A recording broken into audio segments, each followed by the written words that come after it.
Overseer's Log 5, Ghouls, Gears, and Generators. Hello, Vault Dwellers. My name is Kyle, and you are listening to the Overseer's Log, where I break down content related to our Fallout 2D20 tabletop game. We use the Modifius system, and there's some really exciting news on the horizon that I'm going to try and recap in this episode and maybe bleed some things out into a future one. I just want to say, housekeeping to get us started. I have a brand new YouTube channel going by the name Overseer Kyle. So if you go to youtube.com/@Overseer Kyle, you should find a channel that I'm going to be building out. It's going to be probably a my face on camera style channel where I'm talking to the audience, reviewing materials that relate to the Fallout series, or specifically the Fallout 2D20 campaign TTRPG. What I mean by this is, well, today, there's a huge deal on Humble Bundle that we're going to talk about. I might walk you through some of the pros and cons in this episode. But then later, I'm going to go and actually record a video where I try and visually walk people through this sale. It's really, really big. If you've ever been interested in trying this game, that is a wonderful thing to check out. So Fallout 2D20 over on Humble Bundle. Let's put a pin in that and come back around in a second. But just to say, Overseer Kyle is the channel, and a massive thank you to everyone that's been listening to these episodes and the whole Tales from Tomorrow series we've been making up. It is so awesome to see the view count over on YouTube. This will officially be me begging you right here, right now, right out of the gate. Don't forget to give this video and others a thumbs up. Leave a comment if you can. Anything. Great video. Love Fallout. Whatever you want to say down there. You can keep it sweet, or you can short and sweet, or you can make it long and proud. However you want to do it. And also, of course, subscribing and turning on the bell notification icon. Make sure that our videos get out there in the feed. And boy, does that work exactly like that. If I get my friends to see the video right away and they give it some thumbs up and people start watching it, woo, we get right into the algorithm.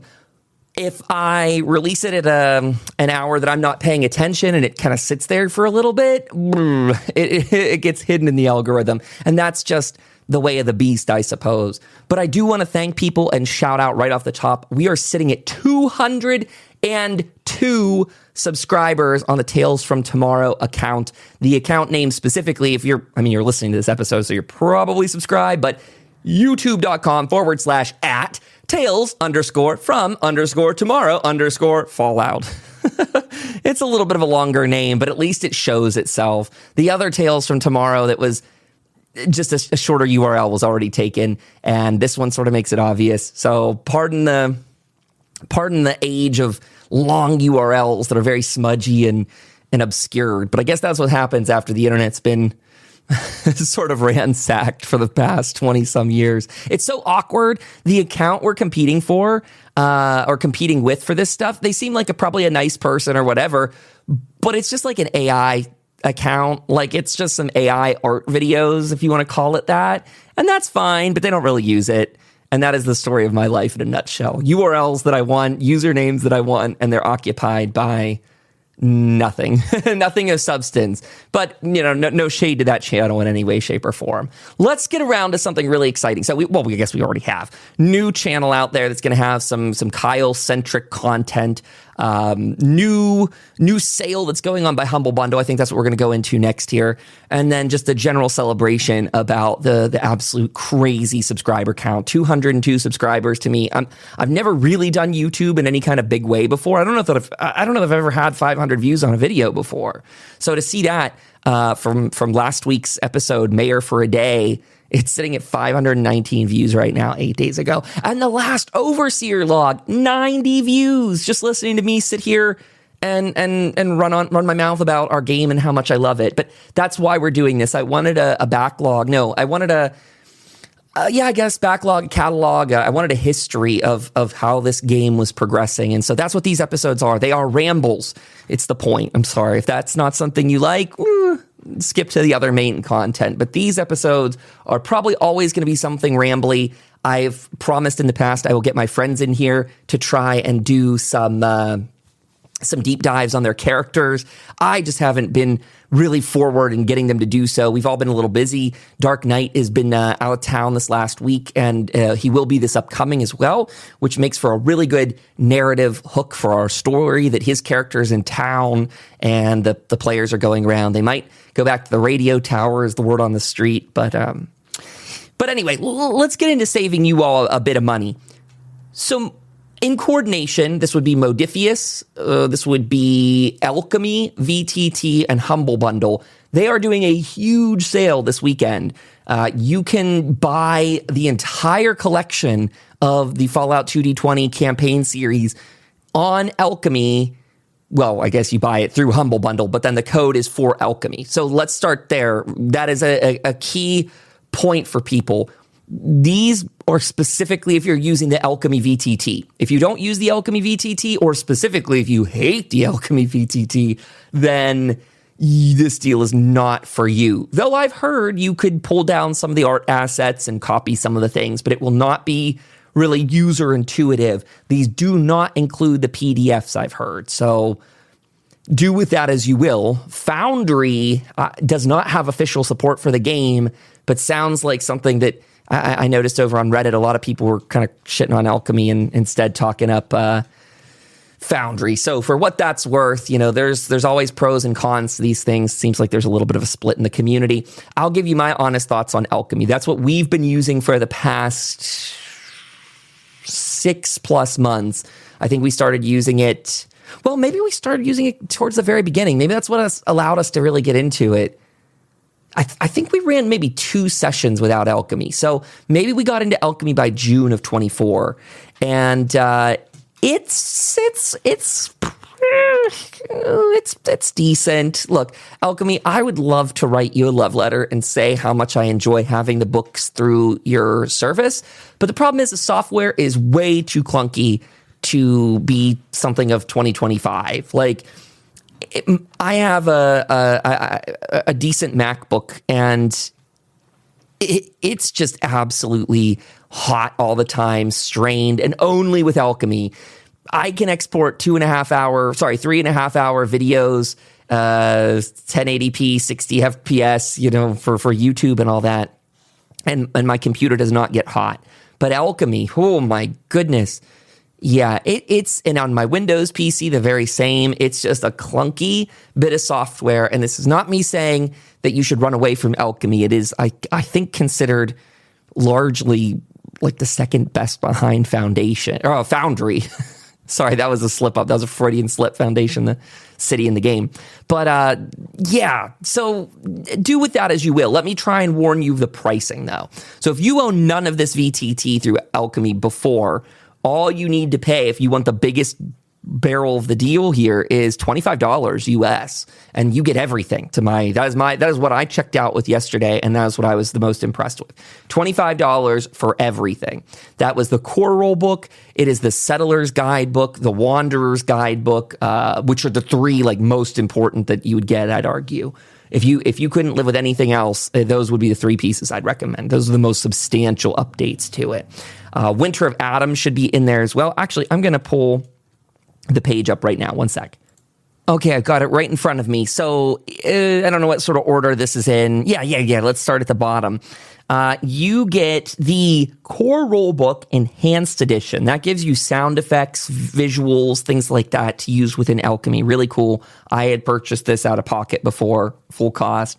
It gives you the starter set. I forget what's all in there. That's sort of like basic guides and things like that. I don't consider that like a meaty piece. You get access to the Game Master's Toolkit. Same thing, not super meaty. Wanderer's Guide, Settler's Guide. It includes Winter of Adam. That's beefy from what I understand of it. Then it comes with Orange Colored Sky, fully operational, Showdown in Skull Canyon, Hunted, and Into the Abyss. These are all kind of modules or one-shots, if you will, 3 shots. Then there's NPC packs. There's the Rust Devils, which are raiders, to my understanding. Enclave Remnant, Riley's Rangers, and also includes the 3 main characters from the Fallout TV series, the NPC pack, Hollywood Heroes. So that looks like Lucy, Maximus, and the Ghoul. And then you get 2 of the map packs, the Vault and the Wasteland locales. Those are also really good. And just to be clear, this is all if you select $25, you get the whole pack on that. Really nice, really recommend it, especially if you're new to all of this. $25 probably well invested to do that. But I want to warn you, you, I, and many other people may either grow to love alchemy or we may grow to hate alchemy. It depends on the direction of the staff and what they do with that project, that software. It has some serious technical hurdles that it needs to get past. But compared to the competition, that statement is true for them as well. So if you look out there, it seems like every VTT has a pro and has a con. I will warn that when it comes to pricing, Alchemy is a free software, but it does have a subscription that if you want to start hosting more than one game per month, you do have to start paying for it, which is why I myself may move off to Foundry. I don't know. I know there's a module for it for Fallout, but it isn't an official module. And what I don't know is if it's an unofficial module, does it have any of the content from these books? Because what I like about Alchemy is you've got the bestiary uploaded and the weapons as well, so you don't have to add anything manually, especially now. Literally just yesterday, they rolled out the Settler's Guide and the Wanderer's Guide. I had been waiting for those books to come for so long. I'm so glad I got them at a hugely discounted price because I've got them in the physical edition one time over. I didn't want to have to pay full. Yeah, I've done that already. I have the core rulebook in physical, and I bought it up on the Alchemy site at full digital price. And so I'm really happy. This big deal they just ran pretty much back paid me, if you think about it. Like I lost some money in buying things double, but because they're selling this huge pack so cheap, I feel like I netted out okay in the end. Still, it's my impulse shopping that's hurt me the most, buying things when they're not on sale and the rest. But anyway, I digress. My own lamentations of my wallet, just to talk about well, let me pivot and say, look, if you're Mr. Moneybags or Mrs. Moneybags or whomever out there, Moneybags, and you want to support this, consider becoming a subscriber over on our Twitch page. That is Overseer Kyle. So go subscribe to that. That's where we do our live shows for this, twitch.tv/Overseer Kyle. And I'm getting a coffee page reconfigured. An old one I had before, sort of stopped using for the last couple of years. And I'm reformatting it, clearing it out. And that will be Overseer Kyle as well. So that's ko-fi.com/Overseer Kyle. That's where you can go and become a member. You can jumpstart this whole process, helping me create more Fallout content for everyone. That includes hosting games. We want to open that up on our Discord server. I would really like to start running some one-shots with the community, some that are private as we get to know each other, and let that be kind of an indicator for who enjoys the game and would like to do it in a larger group setting on Twitch. That's sort of the bread and butter is doing these live shows, and it's something I really want to get into as time goes on. I don't just want to limit myself to Fallout TTRPGs, but I love Fallout. It's such a sort of timeless universe to me. And so that's my main focus. It's the universe I know. For all of TTRPGs, it's the one I know the best and I think click with the most natural. However, I would like to try other games like Candela Obscura, Vyson. There's a Star Trek TTRPG out there, also by Modifius. So there's some cool things. I'm also not opposed to trying other Fallout TTRPGs that exist unofficially. Those ones sound very cool. One of them I watch on YouTube I really like. So I'll just put out there that there's a lot of cool stuff for the future. A lot of cool things for us to dive into. Now, let me circle back around. So we've talked about this deal. I do want to talk an extra second about the Overseer Kyle YouTube channel, because over there, speaking of how this coffee helps, if you become a subscriber or a member or just even a one-time donor, one of the things that would help me the most, I'm starting to buy props for, I guess, both just house decoration, but also use in our promotional materials. We've been doing really well with YouTube Shorts, getting to know more and more people. And I'm getting to collecting this great amount of Fallout merchandise over the last couple years that I've been a fan of the series. But most recently, I found some cool stuff over on Etsy, and I'd like to start doing some reviews on that content for people. That is to say, I want to take some of these props that we're getting, also including the books for this franchise, the TTRPG series. I want to take these items and start doing some YouTube reviews on them to let you know what's worth it for your kit and maybe what's worth skipping. For example, I found this beautiful, beautiful set of I guess, what do I say? it's a set of boxes from the Fallout franchise. So sugar bombs, Apraxo, the bullet cartridge or case boxes, all that sort of stuff is in there. You got Blamco and all kinds of names. There's funnel cakes and fancy lads, all that stuff. And it all comes and you can kind of put it together. As I've said, I'm sort of have a move lining up here maybe in the spring, summer of this year. So I'm trying not to build these boxes because I fear they'll be damaged whenever I get to packing and moving stuff. I'm just being mindful about it. But we got some really cool other props that are on their way. And I want to put this all together. I would like to certainly make a Fallout TTRPG series that we can do long into the future, something that for you on YouTube or Spotify or Apple Podcasts, wherever you're listening to this, it's something we want you to be a part of, whether that's just by being a viewer or by being a donor or by being a member that actually plays with us in some of the games. As I say, one-shots are a very on-the-table thing right now. We'll see where the world takes us. We'll see where schedules take us. But I think I've kind of underlined an important point there. The world is really crazy right now, and it's important to have good comrades at your side who understand you and respect you, and that's what we're aiming to do with our community. That it is a safe space for people in a time where it is very, very violent and dangerous for other people. I always recognize here on the show that Fallout is inherently a political commentary on the destructive tendencies of capitalism. The only way to ignore that for the series is to plug your ears and gouge out your eyes. I mean, it is the radioactive wasteland that capitalism built, right? So many of the horror stories of the franchise are ones that started and maybe are irrelevant to the bombs dropping. I mean, look at the pit where I believe it's Abraxo there that's dumping all the chemicals and destroyed with massive sinkholes, destroyed all of the underground, and the pit sinks and, has all these, whatever the monsters are in there, trogs or something, all kinds of scary stuff happening in relation to just the fallout from companies not caring about people and the environment. We see that message all throughout Fallout 76, including the areas related to the Battle of Blair Mountain. It's something we won't ignore or back away from in playing this game and talking about with people, because it's so very important. Those people that play Fallout and ignore that stuff are, I guess, just not clued in yet. And hopefully we can help clue them in as to why these stories are ominous warning signs. I mean, heck, warning. We're already there now in the world, right? We're already in a state of decay thanks to capitalism. But anyway, I'll leave my political rant at the door here. What else do we have to talk about for this week?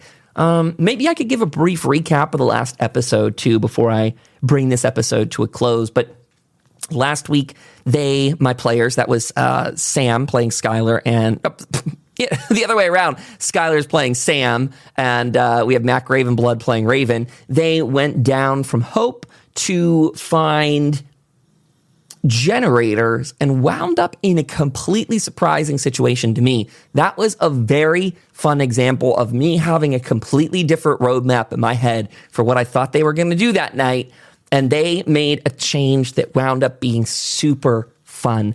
I thought that they were going to go and talk to the cult members they had run into before.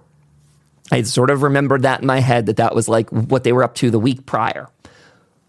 But when it came to this, this past episode 5, they decided they wanted to go after the generators very sensibly to get power for the town. They wound up going south, and that took them near the West Virginia lumber mill. That was a very fun encounter for me, getting to set up that Red Rocket gas station, because it was a map that I had built just recently in Dungeon Draft. I don't even know that I had considered it ready to go, but I exported it quickly during the 10-minute break, and I got it loaded into Alchemy, and bada bing, bada boom, we were playing in there, and I just whipped up this narrative really quickly. I had built some visuals that there was going to be like a bomb trap in there. There was some like dynamite with a timer, and it was attached to these barrels or like propane tanks of sorts. I just didn't know where we were going to go with it until they go and they see that there's raiders there. The raiders are inside. Sam got to have a moment. He said he really enjoyed that episode. That thrilled me to no end because I was so worried. I'm always a little worried about how these plots will be received and if my players are having fun. But anyway, at the very end of it, he said he had a great experience. That just wound up being great. The raider boss was fun to implement. I didn't know if they would wind up fighting them. It seemed at one moment that they were going to. I had to do a little bit of above the table to warn my players. I was like, you don't know who these raiders are. They might be the free radicals that you were trying to, befriend a minute ago. And they ultimately decided to go a charismatic route, not to fight the free radicals. And I think that was a good choice. They actually got a password. Sky got a password for Sam there to get access to the West Virginia lumber mill, which if you've played Fallout 76, you know that whole process of getting a password is a plot in and of itself. So without making them bust their butts to do that, that seemed like a perfect encounter where they help this raider boss get access to untouched chems that were under the desk, under the counter, I guess. I started to think about that after the fact, and I was like, I just randomly packed it full of chems. It's just in the heat of the moment, I was like, they're there for chems? Like, I was really trying to decide on the spot what I wanted their haul to be.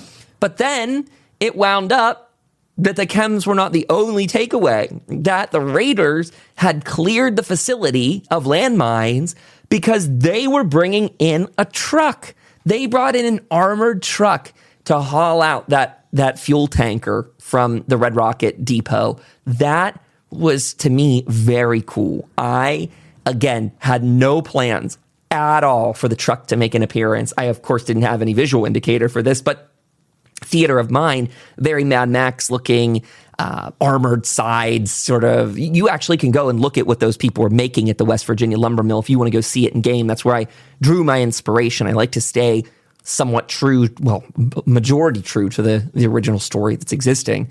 And in the West Virginia lumber mill, again, this is sort of spoilers and above boarding to tell you all, that in the West Virginia lumber mill, there is, like an armored limo they're working on? It's got like stabby, slashy bits on the sides of it, and it's got, I think, some barbed wire. I'm pulling this from memory.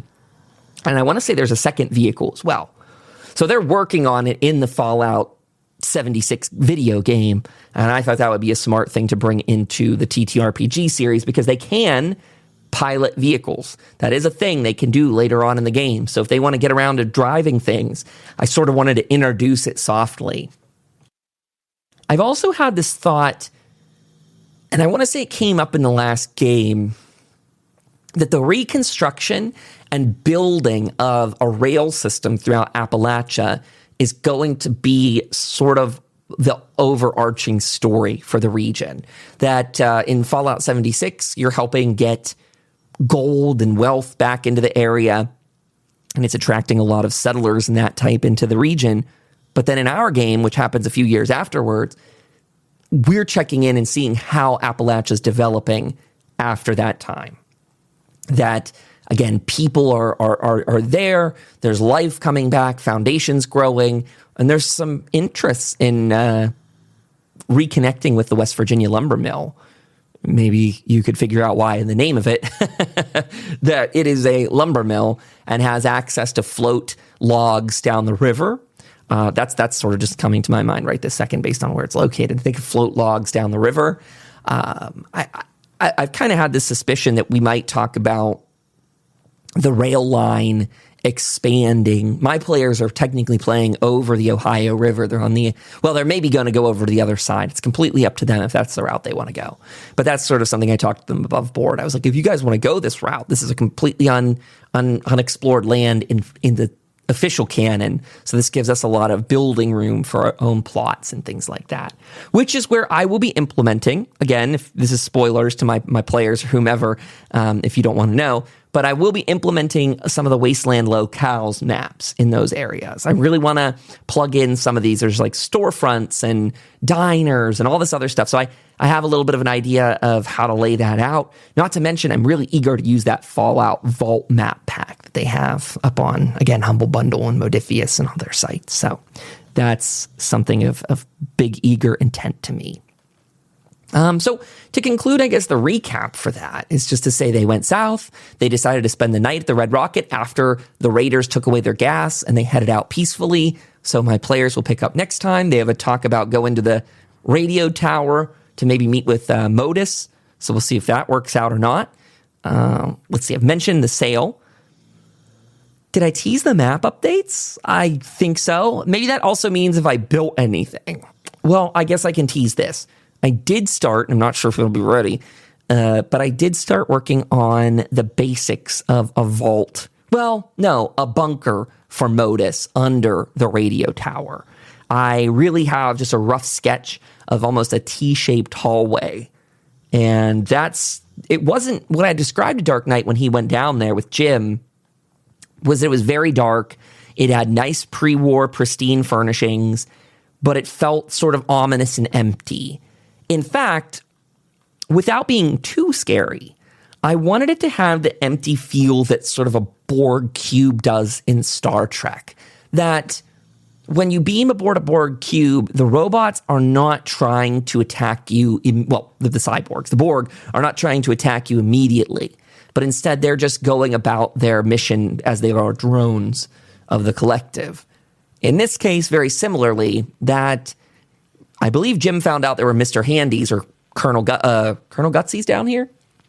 And he didn't figure out exactly where they were roosting or anything to that effect, but he got his way to a Modus terminal, and that's how he was talking to him. Anywho, didn't go into too much detail, but I started to work on that. Now I'll keep it there. I'll just keep that there so there's no spoilers. I guess I'll use this time to say, go check out our Instagram account as well. I've got a Fallout account over there. Let me get you the exact URL for it as well. Damn, all the usernames being taken. This one is TFT Fallout. No spaces, no nothing, just TFT Fallout. No underscores or all the rest. Keeps it nice, sweet, and easy. I will say to people, if you want the meta link to everything, it is tftfallout.com. That has it all. If you go up to that link, it actually redirects you right back to the Substack in which everything is listed across the top. Substack has a way to become a direct donor over there as well. I need to make sure my coffee prices match that. I'm going to try and bring those memberships into sync. That way, if people subscribe on one or the other, you're not really missing out. There's not a huge reason to subscribe over on Substack right now. Meaning, other than wanting to support the show, but it's not offering any premium type of things right this minute. I hope to in the future. We'll see about that. I want to make sure whatever I'm offering to people, I want to give people the most public goodies that I can. I don't love the art of paywalling, but also we got bills to pay, and I'd love to see what we're doing grow. But I want to make sure people are getting honest quality products. So not just something thrown together last minute. But on that note, why don't we leave this one here? Speaking of honest product, I feel like that's all I have to say for this episode. I may also here today, again, record that video, walking people through a little bit of the sale, showing off a little bit of the Alchemy VTT. So if you want to check that out, come check us out over on youtube.com/@Overseer Kyle. I'm going to try and get those channels interlinked as well so that you can see that they're recommending one another, TFT and the Kyle account. But that should make it easy for you. And I got to give the reminder on the way out the door. Come watch us live on Sunday. We do the pre-show on Twitch at 7:30 p.m. That's Overseer Kyle. And at 8 p.m., we pivot over to doing the recorded content for our show, meaning we're live streaming it, I record it, and then throughout the week, you'll see it trickle out. Substack gets the blog post, recap, and it uploads the podcast to Spotify and all the rest. And now you know everything. Now you know all the intricate secrets, and I will entrust them to you, Wastelander. Keep them safe out there on your adventures. Don't forget to pop a Nuka-Cola for me, and we'll see you Sunday.